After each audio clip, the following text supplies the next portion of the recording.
오늘은 6.25 사변 발발 67주년을 맞이해 북한 선교로 아버지께 예배드리고 있습니다.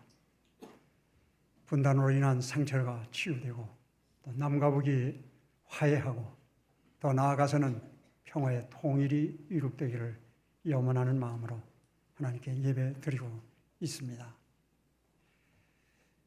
그런데 중요한 질문이 있습니다. 왜 통일이 되어야 합니까? 사실 통일은 우리 민족의 수건 사업일 뿐만 아니라 가장 시급한 절대적인 일이라고 말할 수밖에 없습니다. 여러 가지 갈등 요인이 있겠습니다마는 우리나라 지금 깊은 갈등의 골 중에 가장 큰 원인 제공은 바로 남과 북이 아직도 통일되지 못한 데서 온다고 하는 사실, 우리 모두가 시인할 수밖에 없습니다. 통일되면 이런 문제가 해결되어집니다. 또 우리나라가 세계에 우뚝 설 수 있는 아주 대단한 나라로 부상할 수 있는 가능성이 높습니다. 이미도 5천만 명의 인구는 세계 200여 나라 중에 별로 많지 않습니다. 지금도 우리는 큰 나라입니다. 비록 땅덩어리는 적지만, 근데 북한과 우리가 하나 되어지면 7천만이 넘게 되어집니다. 강대한 나라 이룰 수 있습니다. 최첨단 과학기술 문명 더 발달할 수 있고 또 문화적으로도 크게 발전할 수 있을 겁니다. 또 더 우리는 부유한 그런 윤택한 삶이 보장되어질 수 있을 것이라 여겨집니다. 그런데 사실 그러할까요?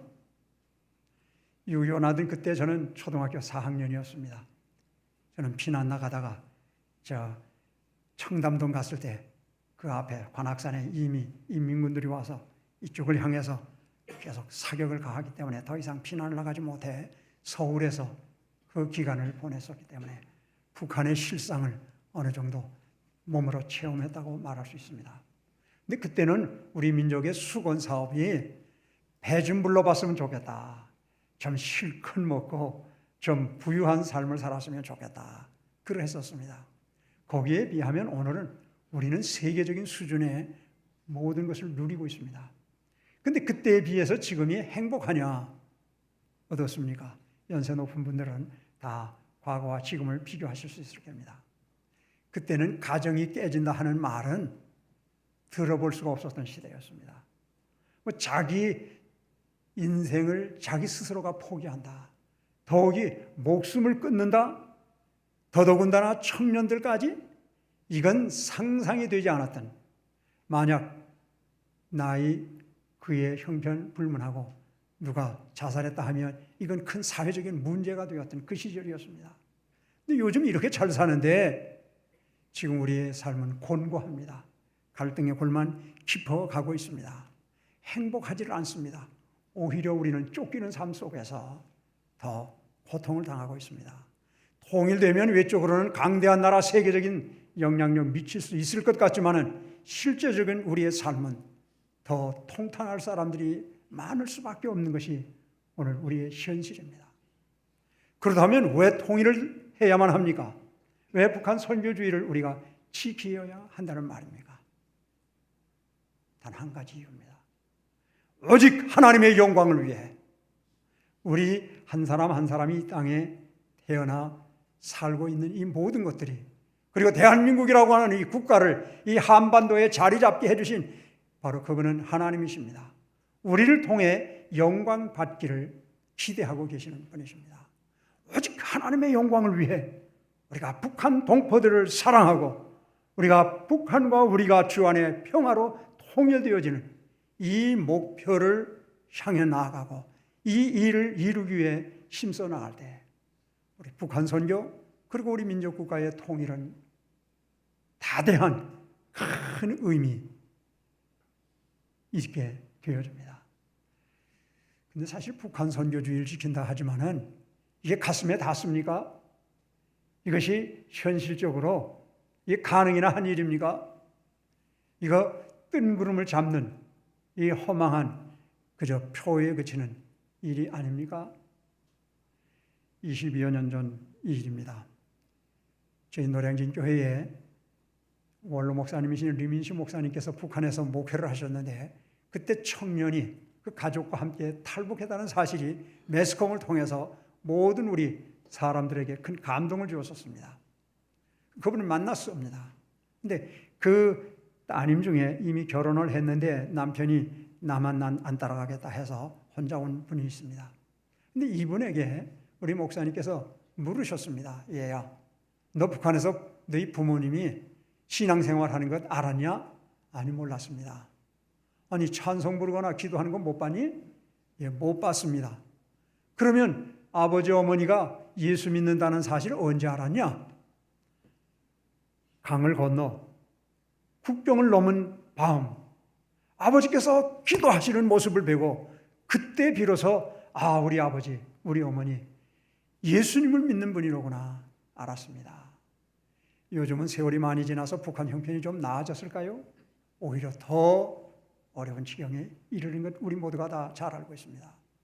1917년 마르크스 유물사관에 의한 볼셰비키 혁명으로 온 세계를 적화하겠다는 야망을 가지고 소비에트 연방을 창설한 저 소련, 이제는 러시아가 되어졌습니다만 그 심장부인 모스크바에서 저는 장로의 신학대학교 교육의 책임을 맡고 사역하다 방학을 맞이해서 지금 잠시 나와 있습니다. 언제든 공산화된 연후에 신앙생활이 자유롭지는 못했습니다. 그러나 작년 여름 테러 방지법과 연계해 종교법을 개정했습니다. 개악이 되어졌습니다. 전도가 원천적으로 금지되어져 있습니다.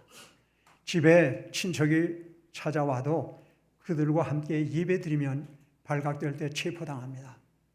버스를 타고 여행을 하거나 기차 타고 여행하다가 옆 사람과 자유롭게 이야기하다가 예수 믿으십시오. 역시 발각되어지면 당장 체포됩니다. 재판받고 벌금 내야 됩니다. 외국인이 만약 전도하다 발각되어지면 체포당합니다. 그리고 구금당합니다. 재판받고 벌금 내는 건 말할 것도 없고 그 여권에 명시된 비자 기간이 차면 강제 추방을 당하는 이런 나라입니다. 아니, 여기서 신학교육을 계속해야 될 겁니까? 이 학교를 졸업하던 100여 목사님들이 지금 교회에서 열심히 목회하고 전도하고 선교하는데 그분들에게 무엇이라고 용기를 줘야 그들이 계속 공부하고 또 목회할 수 있다는 말입니까? 절망 상태입니다. 아무런 가능성이 없는 다 끝난 세상. 그런데 저는 반대로 생각합니다. 저는 신학생들에게, 목회자들에게 하나님이 우리에게 가장 효과적인 전도할 수 있는 기회를 허락해 주셨으니 우리 낙심하지 말고 더 열심히 경건과 학문의 훈련을 받읍시다. 더 열심히 목회에 진력해 나갑시다. 아마 우리나라처럼 전도에 열정을 가진 교회 세계 없을 겁니다. 그런데 우리 전도 열심히 했습니다. 또 많은 분들이 교회에 인도되어지기도 했습니다. 그런데 정착할 것 같았던 분들이 다시 교회를 떠나는 모습들을 우리는 너무 많이 가슴 아프게 바라볼 수밖에 없었던 것이 우리 한국 교회의 실정입니다. 스탠포드 대학교의 알버트 멜라비안이라고 하는 교수님은 이 메시지가 남들에게 전달되어질 때 이 말을 통해서 몇 프로나 이것이 효과를 나타내는가 조사 연구를 해봤습니다. 말로 지금 전 설교를 하고 있습니다만 우리가 무슨 대화를 한다든지 해서 이렇게 메시지를 전달하고자 할 때 이 말이 나타내는 힘이라고 할까 몇 프로나 될 것 같습니까? 7%랍니다. 93%는 비언어적 요소로 이 메시지가 전달된다고 말합니다. 55%는 그 바디 랭귀지, 그 사람의 이 몸의 움직임 그리고 얼굴 표정 이것이 결정을 하고 38% 나머지는 그 사람의 음색, 그의 말에 확신이 있는가, 진정성이 있는가 그것이 좌우한다고 말합니다. 그렇다면 지금까지 우리가 복음을 전한다고 열심히 노력은 했지만은 공허한 말에 지나지 않았던 하나님의 말씀은 무한한 능력이 있지만 그것을 전달하는 매체가 되어지는 우리의 언어에는 힘이 없었던 것이 아니었을까. 우리의 전도의 양태가 달라져야 될 겁니다. 러시아에도 우리나라에도 우리의 삶으로 하나님은 살아계시고 하나님은 우리와 함께 하신다는 확신을 심어줄 때만이, 그리고 우리의 삶의 모습을 보고 그들이 감동받을 때만이 참된 그리스도인들이 될 수 있습니다. 그러니 우리 러시아를 복음화하는 일, 과거의 소비에트 연방을 그리스도교로 인도하는 일은 우리의 삶이 말씀이 능력으로 나타나는, 영혼 없는 몸이 죽은 것과 같이 행함이 없는 믿음은 죽은 믿음이라고 했던 주님의 말씀을 기억하면서 우리의 삶이 그리스도의 향기를 드러내고 그리스도의 편지로서의 역할을 감당할 때 이 땅을 복음화할 수 있노라. 북한의 선교도 마찬가지입니다. 그렇다고 하면 우리가 하나님 영광을 드러내는, 하나님 기뻐하시는 일을 어떻게 하면 감당할 수 있습니까? 하나님의 말씀은 우리에게 무엇을 명하고 계십니까? 하나님은 우리에게, 우리가 이 땅에 태어난 것도, 우리의 생명이 연장되어지는 것도, 오늘의 이 사회 환경 속에서 우리가 아직도 살도록 하는 것은 하나님의 영광을 드러내기 위함입니다. 그러기 위해서는 하나님의 말씀대로 우리가 순종하는 삶으로 살아내야만 합니다. 그렇다면 하나님의 말씀의 핵심이 무엇입니까? 오늘 본문에 보면 어느 한 율법사가 예수님을 시험하려고 자기 나름으로는 까다로운 질문을 던졌습니다. 선생님, 율법 중에 어느 계명이 제일 큽니까? 그때 예수님은 단호하게 말씀하십니다. 너희 마음을 다하고 목숨을 다하고 힘을 다하여 주 너희 하나님을 사랑하라 하셨으니 이것이 크고 첫째 되는 계명이요 둘째도 이와 같으니 네 이웃을 네 자신같이 사랑하라. 이 하나님을 사랑하는 일, 그리고 이웃을 사랑하는 일, 이 두 가지가 온 율법과 선지자의 강령이다. 이 강령이라 하는 말씀의 원의가 뭐냐? 크레마타에, 즉 모든 율법의 말씀 그리고 선지자를 통해서 주신 하나님의 모든 말씀이 바로 이 두 계명, 하나님을 전심전력을 다하여 사랑하라는 이 말씀과 이웃을 나 자신처럼 사랑하라고 하는 이 두 계명에 다 걸려 있다는 겁니다. 이 방대하고 복잡하게 하니 하나님의 말씀인 것 같지만은 이 말씀의 요지가 뭐냐, 핵심이 뭐냐? 이 말씀의 엑기스는 사랑입니다. 하나님을 사랑하고 이웃을 사랑하되 내 전력을 다하여 하나님을 사랑해라. 전심전력해서 사랑해야 됩니다. 그러기 위해서는 어떻게 해야 되는가? 우리의 삶이 늘 예배가 되어져야 합니다. 물론 오늘 우리가 아버지 집에 나와 하나님께 예배드리고 있습니다. 그런데 이 예배가 교회 안에서 끝나면 안 됩니다. 물론 교회 안에서의 예배도 하나님이 기뻐 받으시는 예배를 드려야 됩니다. 즉 영과 진리로 예배를 드려야 합니다. 자칫하다가는 우리는 하나님은 저쪽 방청객으로 몰아내고 그저 우리 중심의 예배를 드릴 위험이 너무도 많이 있습니다. 하나님은 영화롭게 드리는 찬양이 아니라 인간의 마음을 감동 일으키게 하는 인간적인 차원의 노래로 예배 시간을 보내고 있는 건 아닌가. 신령 하나님을 영화롭게 해드리는 일, 물론 그로 인한 찬송으로 성령님의 감동을 받아 우리의 마음이 뜨거워지고 기쁨이 충만한 것은 이건 하나님께 영광 돌려드리는 일입니다. 그러나 하나님을 영화롭게 해드리는 일은 별로 관심이 없고 우리 인간끼리 즐거워 부르는 노래로 하나님을 예배하는 경향은 없는 것인지, 그리고 하나님의 진리의 말씀으로 진실되 영과 진리로 말씀드려라. 이 하나님의 말씀대로 오직 하나님만을 위해 하나님을 기쁘시게 예배드려라. 우리 그런 예배를 드려야 됩니다. 물론 이 교회에서 드리는 예배 중요합니다. 그런데 이 예배는 교회 문을 열고 나가는 그 순간 이 예배가 확산되어져야 됩니다. 우리 가정에서도, 우리 일터에서도, 이 사회와 이 국가 안에서도 우리의 삶은 예배가 되어져야 합니다. 그러면 학생들은 공부도 대충 하고 그저 직장 일도 적당히 하고 그저 하나님께 예배만 드려야 되느냐? 아닙니다. 우리의 삶의 목적이, 우리 삶의 중심이 하나님을 영화롭게 드리는 일. 언제나 하나님은 나와 함께 하신다. 하나님은 언제나 하감하시며 내 앞에 살아서 내 삶을 늘 지켜보신다고 하는 신전의식을 가지고 하나님께 경배 드려야만 합니다. 로마서 12장 1절에 보면 너희 몸을 하나님이 기뻐하시는 거룩한 사한 제물로 드려라. 우리가 지금 살아있습니다. 제물이라는 것은 이렇게 제단 위에 장작을 쌓아놓고 거기 짐승의 목을 치고 피를 다 쏟고 그리고 각을 떠서 그 장작 위에 올려놓고 불을 지펴 하나님이 그 연기를 흐명하게 해드리는 것, 이게 예배입니다. 근데 영적 예배라는 게 뭐냐? 영과 진리로 예배드리라는 것은 우리의 삶이 이렇게 살아서 움직이지만은 마치 제단 위에 올려진 제물인 것처럼 오직 우리가 무슨 일을 하든지 오직 하나님을 영화롭게 해드리는 그 일을 위하여 학생들은 열심히 공부하고 직장인은 직장을 위해 또 사업하는 일은 그 사업에 국가를 위해 봉사하는 사람은 그 일을 통해 하나님의 영광을 드러내는 것, 이것이 영적인 예배입니다. 즉 우리의 삶이 예배여야만 합니다. 뿐만 아니라 우리는 이렇게 윤택한 삶을 사는 사회에 진입했으면서도 뭘 먹느냐, 뭐 입느냐, 뭐 마시느냐, 이게 늘 의식주 문제 때문에 늘 번민합니다. 아니 이것은 우리 삶에 필요한 모든 것을 다 망라한 모든 것을 의미합니다.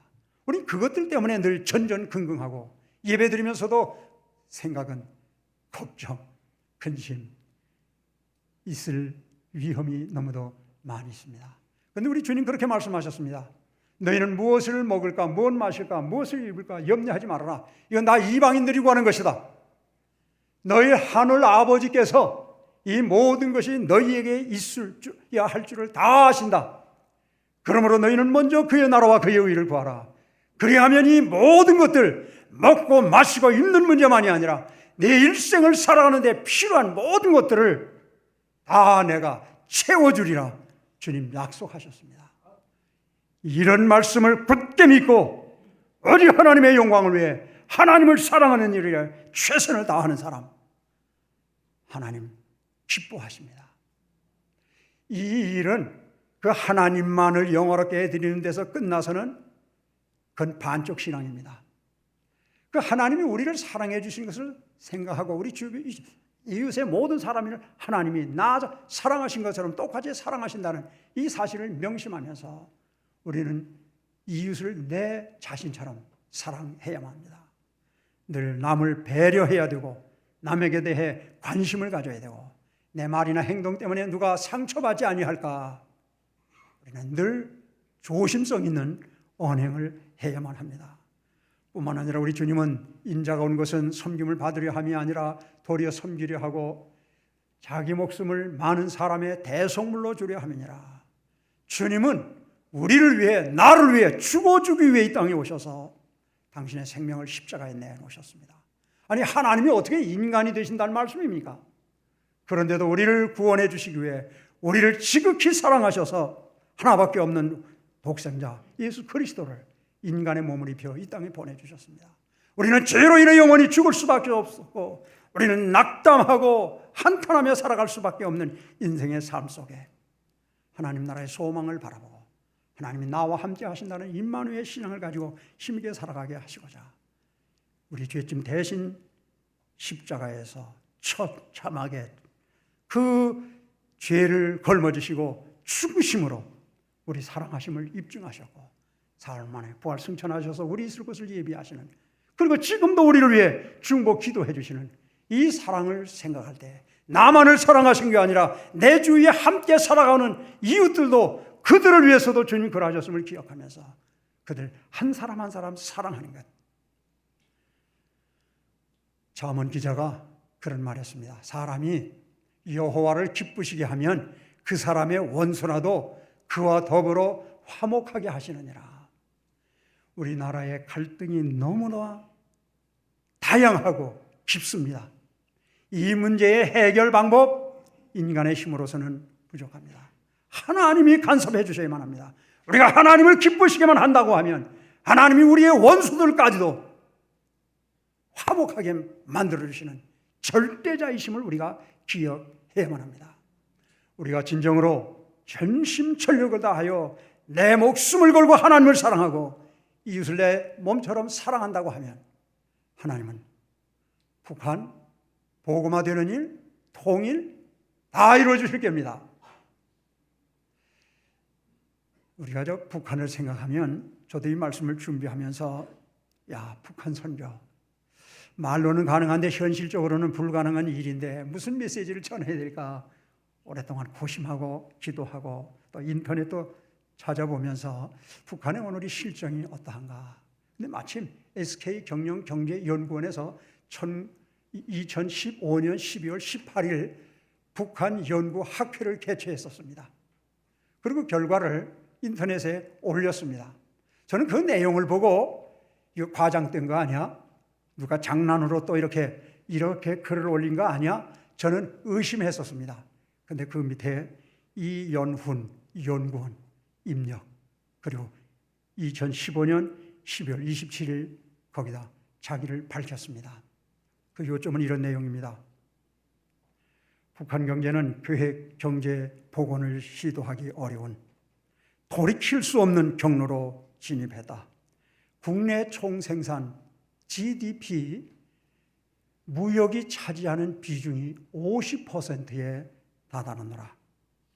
개방 경제 정보화 진전으로 외부 세계의 정보가 실시간으로 유입되고 있다. 정보 얻기 위한 핸드폰은 더 이상 사치 품목이 아니고 생필품이 되어졌노라. 북한 주민 중에 300만 내지 400만 명이 지금 핸드폰을 일상생활에 자유자재로 사용한다 하는 보고입니다. 공식적인 또 합법적인 시장이 북한에 400개 내지 500개가 지금 개설되어 있다고 말합니다. 정부로부터 허가받지 않은 비공식적인 무허가 이 골목길에 있는 시장까지 합하면 750여 개의 시장이 지금 북한에 운영되고 있다고 말합니다. 우리 한국의 이 드라마나 이 가요 같은 이 한류 점점 더 확산되어서 북한 주민들이 다 보고 있다고 말합니다. 또 놀라운 일은 북한 주민의 85%부터 90%가 우리 남한의 문화, 이 대중의 문화에 접했다고 통계에 그렇게 응했다고 하는 기사입니다. 우리 나라가, 우리 남한이 정말 하나님 기쁘시게 하나님의 영광 드러내는 일을 위하여 우리의 삶의 목표를 거기에다 두고 하나님 기쁘시게만 해드린다고 하면, 그리고 우리 이웃들을 나 자신처럼 사랑하기만 한다고 하면, 특별히 이 땅에는 3만 명의 북한에서 이주해온 우리의 동포들이 있습니다. 목숨을 내어놓고 남한에 가면 우리를 환영해 주겠거니 남한에 가면 우리에게도 새로운 삶이 보장될 수 있으리라는 기대감 속에 왔습니다. 그런데 그들의 오늘의 삶의 현실은 어떠합니까? 차라리 북한에서 고통당하는 것이 나을 뻔했다 하는 탄식의 소리를 듣게 되어집니다. 우리 세문안교회 청년들도 우리 민족 사랑 나눔에서 이 통일 비전 아카데미 개최하는데 많이 적극적으로 참여해줘서 참 감사합니다. 이 북한에서 넘어온 우리 대학생들을 초청해서 그들의 말을 좀 들어보기도 했었습니다. 그런데 뭐라고 얘기하는 줄 아세요? 우리를 사랑하고 우리를 대우해 주겠다고 식당에 데려가서는요, 얘네들 북한에서 왔으니까 밥 많이 주세요. 그 이야기 정말 듣기 싫습니다. 우리가 밥이나 실컷 먹으러 여기 온 줄 압니까? 왜 우리를 가는 데마다 얘네들 북한에서 왔는데 밥 실컷 먹도록 주라고 왜 그럽니까? 왜 우리들의 이야기는 안 들어주고 일방적인 말만 하며 우리를 사랑하고 관심을 기울인다고? 아닙니다. 우리는 깊이 생각해 봐야 합니다. 우리가 정말 저들을 사랑으로 감싼다면 그들은 잠재 선교사입니다. 아니, 북한과 이렇게 문화가 왕래되어지고 많은 것이 교류되어지는 이때, 그들이 이곳에서 경험하고 있는 모든 현실을 북한의 주민들이 다 알 수밖에 없는 시대에 우리가 살아가고 있다는 이 사실을 우리는 잊지 말아야만 합니다.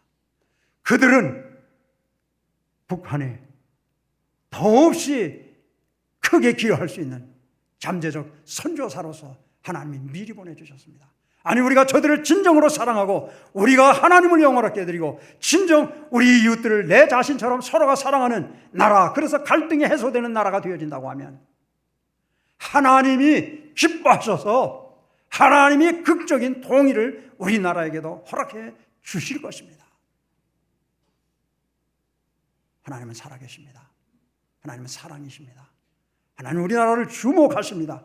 우리나라를 통해 세계를 복음화하고 세계의 평화를 이룩게 하게 하는 역사를 맡기시려고 하는 것이 틀림이 없습니다.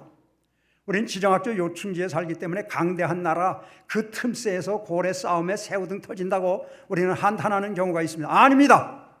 그러기 때문에 세계 열강들 속에서 복음을 전할 수 있고, 그러기 때문에 세계 열강들 속에서 평화를 조성할 수 있는 유일한 지정학적 우위를 점령한 한반도에 살고 있음을 우리는 하나님 앞에 감사하고 그 사명을 감당해야 할 겁니다. 가당키나 한 이야기입니까? 그렇습니다.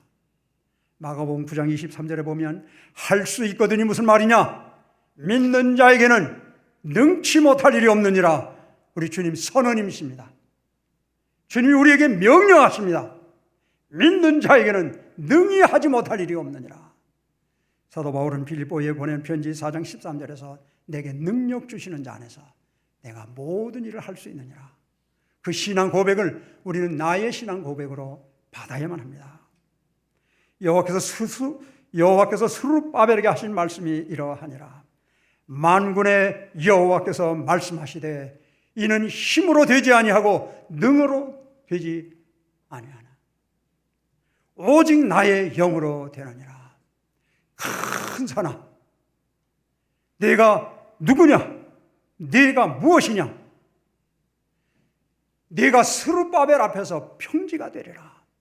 북한 선교, 남과 북이 하나 되는 일 불가능해만 봅니다. 태산보다 높아만 보입니다.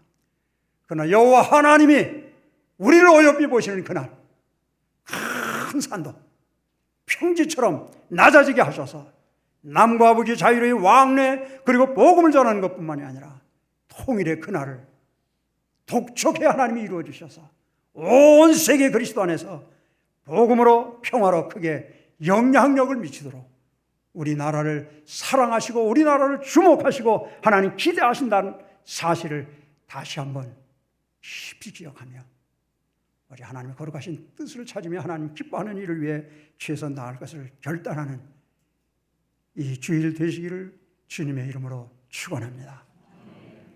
아버지 하나님, 북한의 우리의 동족들을 주 안에 내 자신처럼 사랑할 수 있는 저희들 되게 하여 주시옵소서. 우리의 전심 전력을 다하여 하나님의 영광만 위해 살게 하여 주옵시고 이웃을 내 자신처럼 사랑함으로 여호와의 마음을 기쁘시게 해드림으로 우리들이 원수처럼 생각했던 모든 이웃들과 화목할 뿐만 아니라 북한과 주 안에 어서 하나 되어 하나님 살아계심을 온 세계에 전파하며 지구촌의 평화에 기여하는 우리 민족 국가 되게 하여 주시옵소서. 특별히 우리나라의 어머니 교회인 세문안교회 주신 사명이 큰 줄 믿사오니 특별히 결단하는 오늘 되게 하여 주시옵소서. 우리 구원의 주 예수 그리스도의 이름으로 기도드리옵나이다. 아멘.